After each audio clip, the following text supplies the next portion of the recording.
नमस्कार. आज 8 मार्च 2026 आंतरराष्ट्रीय महिला दिन हा दिवस जगभरातील महिलांच्या सामाजिक, आर्थिक, सांस्कृतिक आणि राजकीय यशाचा सन्मान करण्यासाठी तसेच लिंग समानतेसाठी प्रेरणा देण्यासाठी साजरा केला जातो. यंदाची प्रमुख थीम गिव्ह टू गेन आहे म्हणजे देऊन मिळवणे.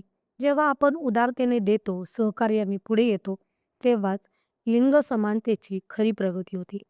काही ठिकाणी UNA च्या संदर्भात right, justice, action for all, women and girls ही थीमही चर्चेत आहे, जी महिलांच्या हक्क, न्याय आणि कृतीवर भर देते.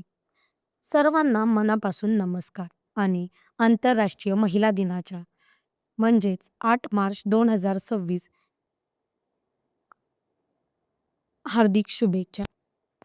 आज हा दिवस फक्त फुलांच्या गुच्छाने, शुभेच्छा कार्ड्सने किंवा फोटोने साजरा करण्याचा नाही. हा दिवस आहे स्त्रीशक्तीचा, जागरणाचा, संघर्षाचा उत्सव, समानतेच्या लढ्याचा आणि भविष्यातील आशेचा. 115 वर्षापूर्वी 1911 मध्ये पहिल्यांदा आंतरराष्ट्रीय महिला दिन साजरा झाला. तेव्हापासून आजपर्यंत लाखो करोडो महिलांनी शिक्षणासाठी, मतदानाच्या हक्कासाठी आणि कामाच्या समान हक्कासाठी, सुरक्षिततेसाठी आणि स्वतंत्रतेसाठी लढा दिला. आजही हा लढा संपलेला नाही.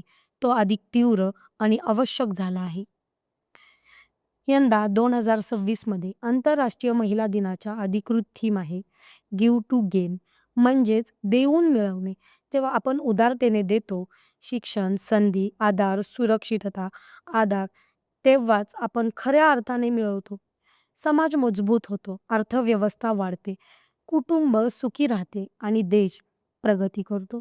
दुसरीकडे संयुक्त राष्ट्राच्या निरीक्षणानुसार यंदाची थीम आहे right, justice, action for all, women and girls. सर्व महिलांसाठी आणि मुलींसाठी हक्क, कृती म्हणजेच फक्त बोलण्याने नाही, तर कृती करून न्याय देऊन हक्क मिळवून देणे होय.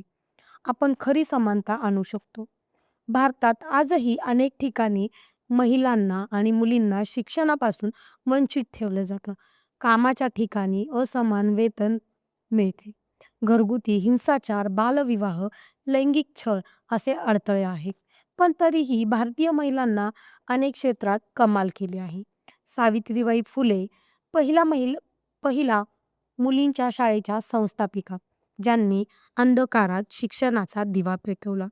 इंदिरा गांधी भारताच्या पहिल्या महिला पंतप्रधान, ज्यांनी देशाला मजबूत नेतृत्व दिले. कल्पना चावला अंतराळात पोहोचणारी पहिली भारतीय महिला. PV सिंधू, मीराबाई चानू, हरमनप्रीत कौर खेळात जग जिंकणाऱ्या. आणि आजच्या काळात लाखो महिला शेतकरी, डॉक्टर, इंजिनियर, उद्योजक, शिक्षिका, पोलीस, सैनिक रोज बदल घडवत आहेत. पण हे यश फक्त एकट्या महिलेचे नाही, हे यश आहे त्या सर्वांचे, ज्यांनी आई-वडिलांनी शिक्षण दिले, शिक्षकांनी प्रोत्साहन दिले, समाजाने संधी दिली आणि सरकारने कायदे दिले. म्हणूनच गिव्ह टू गेन, देऊया शिक्षण, देऊया सुरक्षितता, वातावरण देऊया, समान वेतन देऊया, निर्णय घेण्याचा हक्क देऊया आणि मग आपण सर्वजण मिळून जिंकूया. मित्रांनो आणि बहिणींनो, स्त्री-पुरुष ही स्पर्धा नाही, ही भागीदारी आहे. जेव्हा घरात पती-पत्नी समान जबाबदाऱ्या उचलतात, जेव्हा ऑफिसात महिला-पुरुष समान संधी मिळवतात, जेव्हा समाजात मुलींना मुलाइतकंच महत्त्व दिलं जातं, तेव्हाच खरा विकास होतो. आज मी तुम्हाला एक छोटी गोष्ट सांगते. एका छोट्या गावात एक मुलगी होती. तिच्या वडिलांनं तिला शाळेत पाठवलं नाही, कारण मुलींना शिकायची काय गरज असा समाज होता. पण तिच्या शिक्षकाने तिच्या वडिलांना समजावले. तिला शिष्यवृत्ती मिळवून दिली.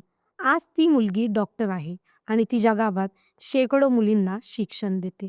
आणि हीच आहे गिव्ह टू गेनची खरी शक्ती. शेवटी मी म्हणेन, स्त्री ही फक्त घराची नाही तर जगाची शक्ती आहे. तिला पंख द्या, ती आकाश गाठेल. तिला आधार द्या, ती जग बदलेल. तिला हक्क द्या, ती न्याय आणेल. तिला संधी द्या, ती प्रगती घडवेल. सर्व महिलांना, मुलींना, मातांना, बहिणींना पुन्हा एकदा खूप खूप शुभेच्छा. गिव्ह टू गेन देऊया, उदारा हस्ते मिळवूया समानतेची नवी उंची. Right, justice, action. सर्वांसाठी हक्क, न्याय आणि कृती. जय हिंद, जय महाराष्ट्र. धन्यवाद.